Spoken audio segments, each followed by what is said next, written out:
#TV से जुड़ने के लिए इस लाल रंग के सब्सक्राइब बटन को दबाएं और हर रोचक वीडियो का अपडेट सबसे पहले पाने के लिए इस नोटिफिकेशन बेल को दबाना न भूलें। लीला पुरुषोत्तम भगवान श्री कृष्ण और राधा रानी ने ब्रजभूमि पर भक्तों और संतों के हृदय को आनंद देने वाली अनेक लीलाएं रची हैं, जिनके प्रमाण आज भी 84 कोसी ब्रजमंडल के विभिन्न तीर्थों में देखने को मिलते हैं। ठाकुर जी की इन्हीं लीलाओं में से एक है गोवर्धन लीला। कार्तिक मास की बलि प्रतिपदा को दीपावली से अगले दिन जब सभी ब्रजवासी इंद्रदेव की पूजा करने की तैयारी कर रहे थे, तब भगवान श्री कृष्ण ने उन्हें रोककर इंद्र के स्थान पर गिरिराज जी को ब्रज के प्रत्यक्ष देवता बताकर उनकी पूजा करने के लिए कहा। श्री कृष्ण की बात मानकर ब्रजवासी गिरिराज जी का पूजन करने भी लगे, लेकिन इससे स्वयं को अपमानित महसूस कर रहे अभिमान में चूर इंद्रदेव ब्रजवासियों पर कुपित हो गए और उन्होंने घनघोर बरसात करनी शुरू कर दी। इस मूसलाधार बारिश के जरिए इंद्र पूरे ब्रजमंडल को बाढ़ में डुबो देना चाहते थे, लेकिन जिनके साथ साक्षात भगवान कृष्ण हो, भला उनका कोई क्या बिगाड़ सकता है।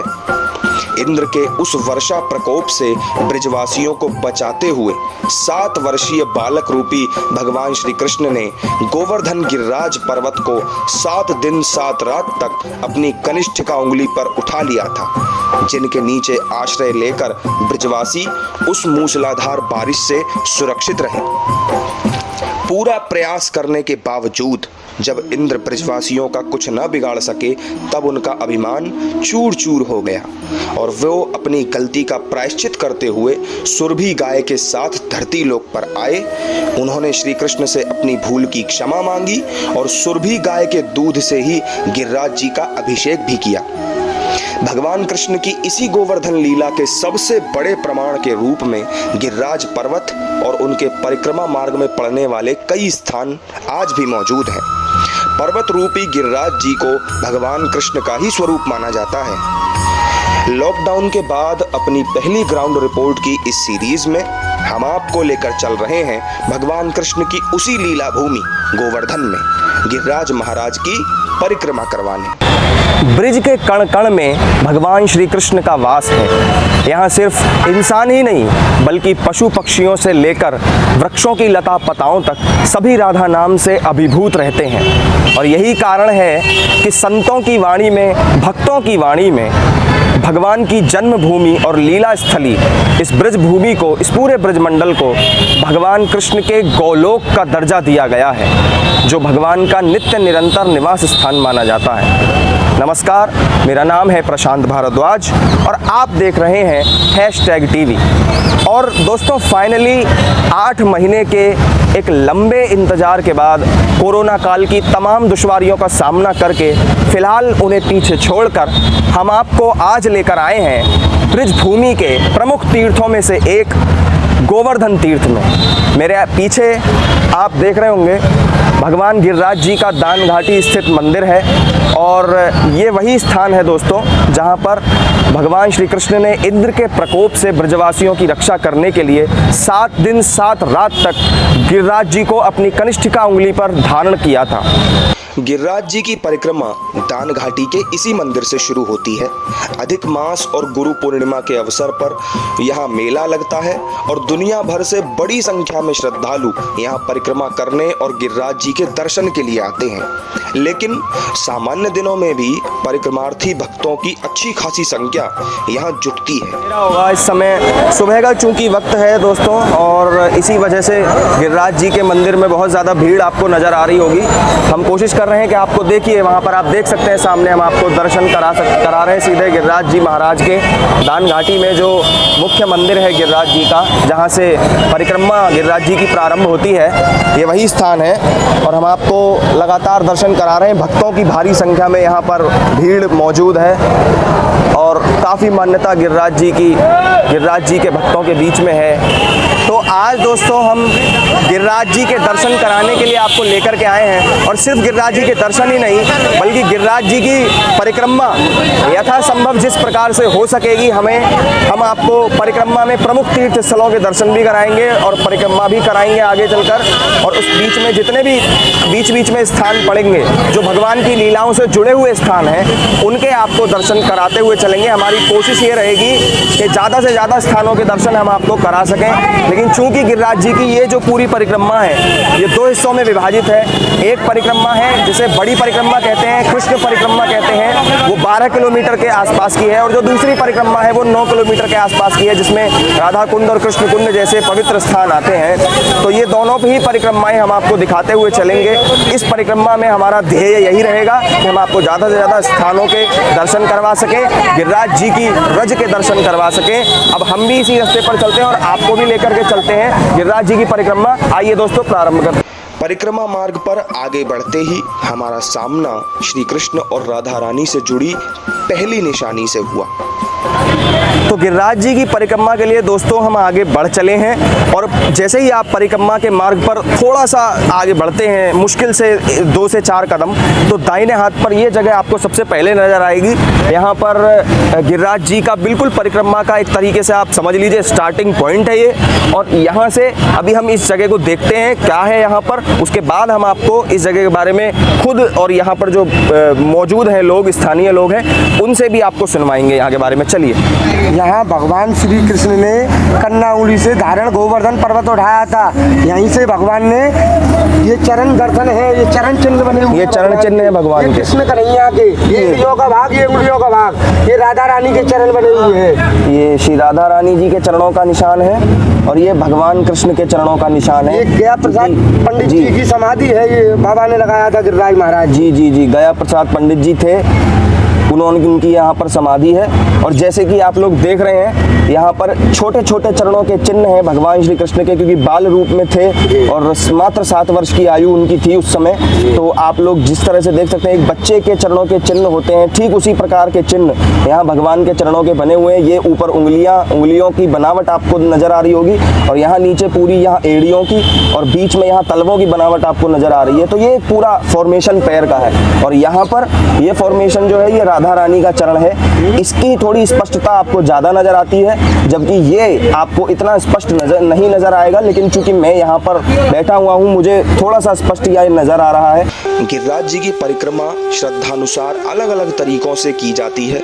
कुछ लोग भजन सत्संग करते हुए पैदल चलकर परिक्रमा करते हैं, कुछ लोग रिक्शा के जरिए, तो वहीं कुछ लोग लेटकर दंडवती परिक्रमा करते हैं जो बेहद कठिन मानी जाती है।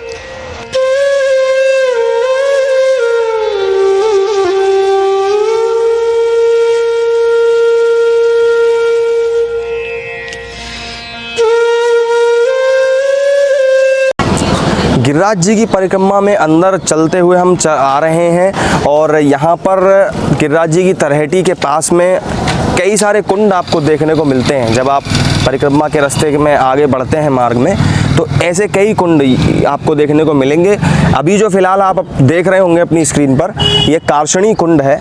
हालांकि इसके पीछे का इतिहास क्या है वो यहाँ पर किसी भी अभिलेख में इस प्रकार से कोई बड़ा इतिहास इसका दर्ज नहीं है, तो उस पर मैं प्रकाश नहीं डाल पाऊँगा।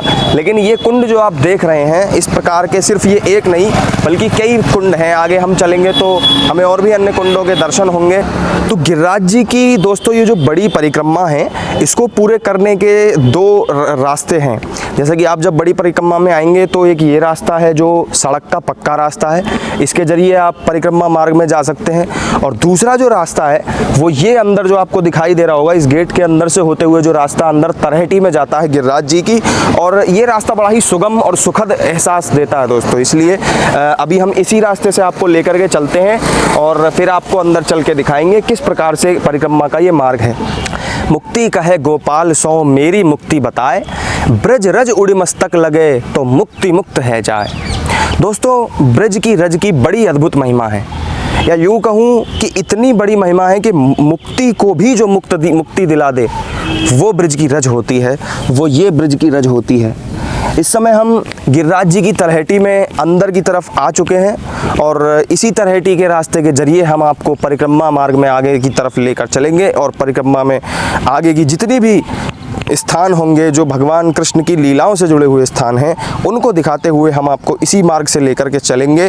और आप में से जो लोग ऐसे हैं जो परिक्रमा में अभी तक एक बार भी यहाँ गिरिराज जी की परिक्रमा के लिए आए नहीं हैं या जो पहली बार आएंगे, उनके लिए मैं बता दूं कि आप इस पूरी परिक्रमा को नंगे पैर करिएगा दोस्तों, क्योंकि इस परिक्रमा में नंगे पैर करने का और जब वो नंगे पैर होने के बाद ब्रिज की रज जो आपके चरणों में लगेगी उसका एक अलग ही आनंद होता है, एक अलग ही अनुभूति आपको होती है जब आप यहाँ आते हैं और ब्रिज की इस बालू में, इस रेत में, इसमें नंगे पैर चलते हैं। कई सारे भक्त ऐसे हैं जो दंडौती लगाते हैं तो उनके पूरे शरीर पर वो रज लगती है। इसका एक अलग ही आनंद है, एक अलग ही इसकी पूरी महिमा है। तलहटी के रास्ते आगे बढ़ते हुए हम परिक्रमा के पहले पड़ाव यानी आन्योर गांव पहुंच गए। दोस्तों, गिरिराज जी की परिक्रमा हमने जहाँ से शुरू की थी दान घाटी मंदिर से, वहाँ से 3 किलोमीटर परिक्रमा मार्ग में तलहटी के अंदर होते हुए रास्ते में हम आगे आ चुके हैं और जो पहला पड़ाव उसमें आता है आन्योर गांव, वहाँ हम पहुँच चुके हैं। और तलहटी से आने का एक सबसे बड़ा फ़ायदा ये होता है, आप जैसे मेरे पीछे देख रहे होंगे गिरिराज जी नज़र आ रहे हैं। गिरिराज जी के साक्षात दर्शन करते हुए हम इस रास्ते के जरिए आगे बढ़ सकते हैं और गिरिराज जी की शिलाओं के आपको दर्शन होते हैं। यहाँ पर कई सारी शिलाएं ऐसी भी हैं जो ऊपर से गिर करके नीचे आई हैं और गिरिराज जी ऐसा लगता है बिल्कुल हम उनके साथ साथ चल रहे हैं इस रास्ते में। तो बड़ी ही एक सुखद अनुभूति, एक सुखद एहसास जब आप इस रास्ते के ज़रिए परिक्रमा में आते हैं तो आपको होता है। और अभी हम फ़िलहाल यहाँ से आ रहे हैं, ये जो पीछे से आपको मोड़ नज़र आ रहा होगा वहाँ से हम कट करके और फिर अभी इस रास्ते पर इधर की तरफ आगे बढ़ेंगे आन्योर गाँव से होते हुए। फिर हम आपको आगे और इस परिक्रमा के जो प्रमुख स्थल हैं उनके दर्शन कराएंगे। ब्रज के प्रत्यक्ष देव गिरिराज जी और उनकी शिलाओं से एक बड़ी ही रोचक मान्यता भी जुड़ी हुई है। गिरिराज जी की ये शिलाएं जो आपको दिखाई दे रही होंगी, एक बड़ी दिलचस्प मान्यता गिरिराज जी से जुड़ी हुई ये है कि आप कोई भी शिला या कोई भी शिला का खंड गिरिराज जी का, छोटे से छोटा या बड़े से बड़ा कोई भी, आप अपने साथ अपने घर नहीं ले जा सकते। ना आप यहाँ से कोई भी, अगर आप ये सोचें कि गिरिराज जी की कोई शिला को, किसी शिला के छोटे से हिस्से को आप अपने साथ ले जाएंगे तो आप बेशक ले करके चले जाइए, लेकिन उसके बाद आपके साथ कुछ भी अच्छा नहीं घटित होगा। ऐसी मान्यता गिरिराज जी से जुड़ी हुई है कि गिरिराज जी ब्रज के हैं और ब्रज में ही इनका निवास स्थान है सदा के लिए। और चूँकि ब्रज भूमि के ये एक जागृत देवता के रूप में माने जाते हैं, स्वयं भगवान श्री कृष्ण ने इनकी पूजा ब्रजवासियों से करवाई थी, तो ब्रज इनके लिए एक नेटिव प्लेस की तरह है कि ब्रिज से इनको इतना प्रेम है, इतना लगाव है इनका कि ये यहाँ से अपने किसी एक छोटे से छोटे हिस्से को भी बाहर नहीं जाने दे सकते। इस तरह की मान्यता ब्रजवासियों में है और यही कारण है कि आप किसी भी एक छोटे से छोटे शिलाखंड को, किसी भी छोटे से छोटे गिरिराज जी के इस इतने छोटे से शिलाखंड को भी आप अपने साथ रख करके कहीं नहीं ले जा सकते। आप इसको अपने घर के मंदिर में भी नहीं रख सकते, अन्य किसी भी जगह पर, दूसरी जगह पर भी आप इसको नहीं ले करके जा सकते। और सब कारण यही है कि गिरिराज जी का ब्रिज से लगाव होना, जुड़ाव होना और गिरिराज जी का सदा के लिए सिर्फ और सिर्फ ब्रिज में ही निवास करना। अगर आप ले करके जाएंगे तो आपके साथ कुछ भी हो सकता है, आपका विनाश होना निश्चित है। इस प्रकार की मान्यता ब्रिजवासियों में है। आन्योर से आगे बढ़ने पर हम पहुँचे गोविंद कुंड, जो ब्रजवासियों द्वारा गिरिराज जी के पूजन अभिषेक का साक्षी है। गिरिराज जी की परिक्रमा में ये जो स्थान आप देख रहे हैं, ये भगवान कृष्ण की उस लीला से जुड़ी हुई एक महत्वपूर्ण निशानी है। गिरिराज जी की पूजा जब करवाई थी भगवान कृष्ण ने ब्रजवासियों से, तो ये जो जगह आप मेरे पीछे देख रहे हैं गिरिराज गोविंद अभिषेक, ये वही स्थान है जहाँ पर भगवान कृष्ण ने ब्रजवासियों से अभिषेक करवाया था गिरिराज जी का, अलग अलग सामग्रियों से, जैसे कि दूध था उसमें तीर्थों का जल था, उसमें अन्य कई प्रकार की ऐसी सामग्रियाँ थी जिनसे गिरिराज जी का पूजन किया गया, अभिषेक किया गया। तो जब मेन जगह थी, मुख्य जगह थी जहाँ पर अभिषेक हुआ था, वो यही जगह थी जो अभी हमने आपको दिखाई। उसके अलावा अभिषेक होकर के जो सारा जल और दूध, जो मिश्रित सामग्री जितनी भी थी, वो सारी सामग्री, ये जो कुंड आपको दिखाई दे रहा है, नज़र आ रहा है, इस कुंड में आकर के वो सामग्री इकट्ठी हो गई थी। और ये कुंड इस बात का साक्षी है कि गिरिराज जी का पूजन जब किया गया तो वो सारी की सारी जो सामग्री थी वो इस कुंड में आकर के इकट्ठी हुई थी। गोविंद कुंड के बाद हमारा अगला पड़ाव था पूछरी का लौठा।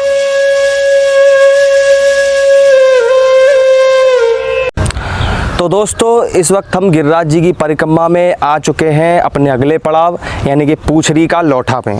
तो पूछरी का लौठा, ये जो जगह है परिक्रमा की, ये जो हिस्सा है एक छोटा सा, काफ़ी छोटा सा हिस्सा है, ये राजस्थान की सीमा के अंतर्गत लगता है।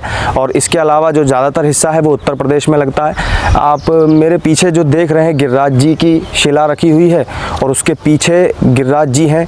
तो उनका जो आकार आपको दिखाई दे रहा है वो, अगर आप अपने उस फॉर्मेशन के ऊपर ध्यान दें और अपने दिमाग पर थोड़ा सा जोर लगाकर सोचें तो वो एक ऐसा आकार बना रही है कि जिस तरह से कि एक पूँछ हो। आपको लग रहा होगा कहीं ना कहीं कि जिस तरीके से एक पूँछ होती है उस तरीके का आकार कहीं ना कहीं एक वो देखने को मिलता है। तो इसी वजह से, यही वजह है कि इसका जो नाम है वो पूछरी का लौठा पड़ा। और जो मुख्य यहाँ पर मंदिर है पूछरी का लौठा का, वो हनुमान जी का मंदिर है। वो पक्के परिक्रमा के रास्ते में पड़ता है और चूँकि हम तलहटी के अंदर कच्ची परिक्रमा के रास्ते से आए हैं, इसलिए वो मंदिर हमें वहाँ दर्शन का तो अवसर नहीं मिल पाएगा। लेकिन चूँकि वो बाहर है तो जो पक्की परिक्रमा से श्रद्धालु परिक्रमा लगाते हैं वो वहाँ पर दर्शन करते हैं। पूछरी का लौठा में इससे आगे अब हम और अन्य स्थानों में चलेंगे, लेकिन फ़िलहाल इस वीडियो में इतना ही। अगली वीडियो में जब हम अपलोड करेंगे तो उसमें हम आपको जो अन्य स्थान हैं, जो निशानियां हैं भगवान कृष्ण से जुड़ी हुई, जो उनकी गोवर्धन लीला से जुड़ी हुई प्रमुख स्थल हैं, उनके आपको दर्शन कराएंगे। जो वीडियो के नीचे सब्सक्राइब बटन आपको नज़र आ रहा होगा उसको आप दबाना ना भूलें और उसके साथ जो बेल आइकन आपको दिखाई दे रहा होगा प्लीज़ आप उसको भी दबाना ना भूलें। जुड़े रहिए आप #TV के साथ। तब तक के लिए हमें इजाज़त दीजिए। बहुत बहुत धन्यवाद। राधे राधे।